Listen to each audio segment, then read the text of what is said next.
عليكم الحمد لله ثم الصلاة والسلام على رسول الله وعلى آله وصحابه أجمعين ما بعد كوا كابس يراككو اتفاق بي يوترا المقدمة الأجرمية ايتو جتراتي يوم شاليفوا نقبا انتو نباشي pẹ̀lú èdè Lárúbáwá kò wá ṣe gbogbo nǹkan tá bùkátà sí ní èdè Lárúbáwá náà lábà nínú tírà yìí tí ó bá kí ń ṣe tó kan ìmọ̀ nahwu láfiri lójú ìntàfin hawa pé matnul ajurmiyyati fi nahwi so ìmọ̀ nahwu nínú àwọn ìmọ̀ tí a máa kọ́ tí a bá fẹ́ kọ́ èdè Lárúbáwá ní sísọ ní kíkọ lágbọ́yé tí ó ràn wá lọ́wọ́ láti lè gbọ́ ọ̀rọ̀ Ọlọ́run bá dìkọ̀ aláyé yóò ràn wá lọ́wọ́ láti lè gbọ́ ọ̀rọ̀ Ànábì sallallahu alaihi wasallam yóò ràn wá láti gbọ́yé bákan náà yóò kún wa lọ́wọ́ láti lè sọ̀rọ̀ tó já sí pé ẹni tó ń gbọ́rọ̀ wa ní ti Lárúbáwá òun náà gbọ́ wáyé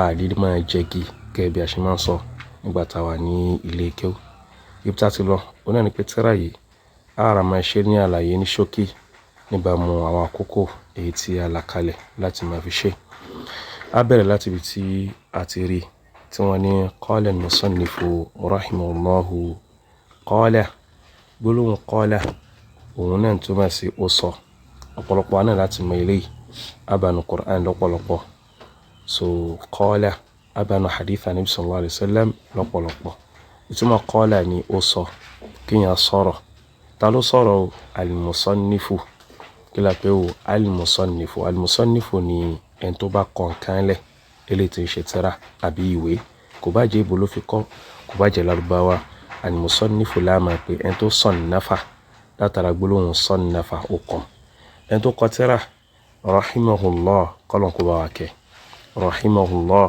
kọlọ̀ kó bá wa kẹ́ rahima nìkan ó tún máa ìkẹ́ ẹni tó fẹ́ kẹ́yàn ní Allah kí ló fà torí dhamma tá ti rí ní orí rẹ̀ ẹni tó fẹ́ kẹ́yàn ní kíní o ní Allah so ẹni tó fẹ́ kẹ́yàn ní hu yẹn wá lọ ń padà lọ bá ta ní o al-musannifu so qala al-musannifu rahimahullahu àbí Allah subhanahu wa ta'ala kó bá kẹ́ ẹni tó kọ tírà àwọn náà ní tírà tán sọ náà ní al-ajurmiyya kí ni nǹkan tí wọ́n sọ ibi tí tírà tí wá bẹ̀rẹ̀ lélẹ̀ afáàní anwa'ul kalami hamza tẹ̀rí yóò gba fatha nùnù yẹn yóò gba dhamma so anwa'u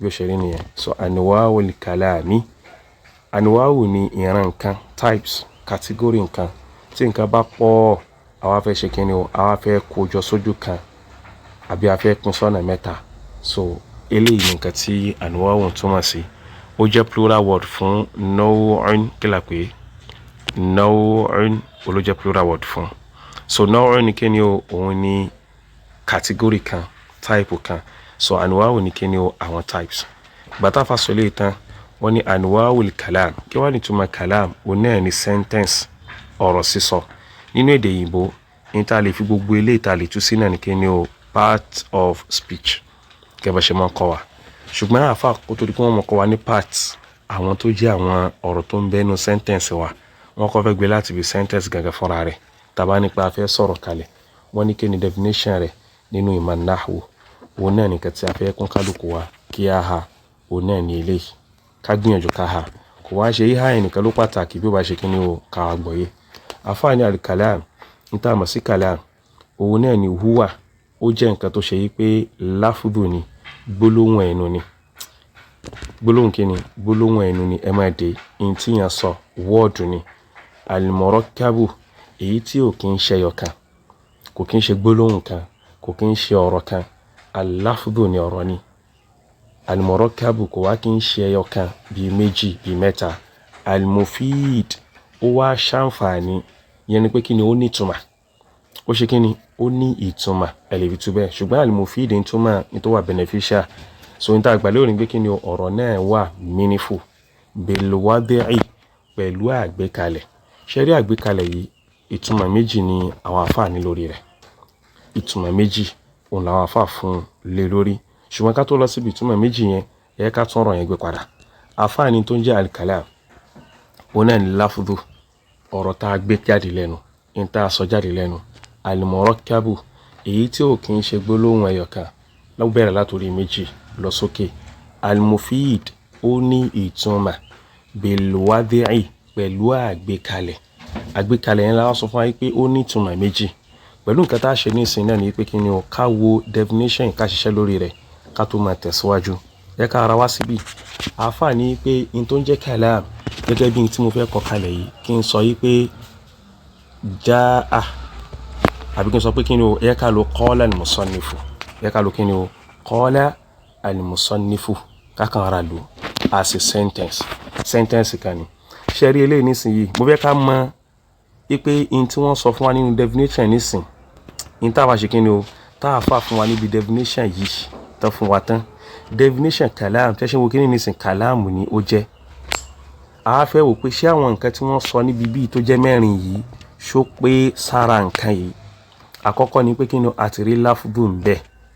Eléyìí láfùdù ni. Eléyìí náà kí ni o láfùdù ni. Kò tí wọ́n ṣe láfùdù ẹyọ kan mélòó ni murakkab òun náà wà fùfẹ́. Kò kí ń ṣe gbólóhùn kan lásán la rí ń bẹ. Ó pé mélòó? Ó pé méjì. Al-mufid ṣé tí a bá sọ ó ní ìtumọ̀ àbí ó ní ìtumọ̀? Ó ní ìtumọ̀. Qala al-musannifu afwan.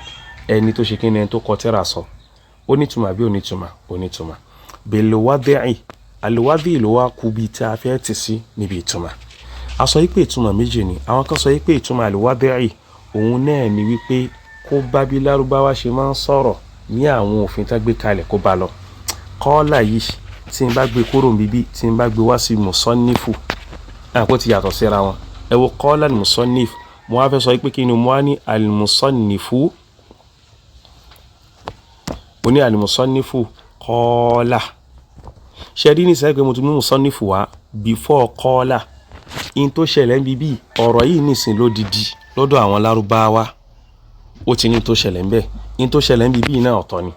So àwọn kan sọ pé kí ni o lágbé kalẹ̀ bí Lárúbáwá ṣe máa ń sọ̀rọ̀ ó gbọ́dọ̀ bá lọ. Àwọn kan ní ara ó bá tó ó bá má tó torí pé gbólóhùn méjèèjì yìí ti yàtọ̀ síra wọn. Qala al-musannifu al-musannifu qala ó yàtọ̀ síra wọn. Tá bá ti déwájú nínú tírà yìí náà láti kọ táwọn fún mọ̀ pé yàtọ̀ wà ń bẹ. Ẹ má gbàgbé mo lè padà bí wá létà yìí pé kí ni o ó yẹ já padà lọ sókè.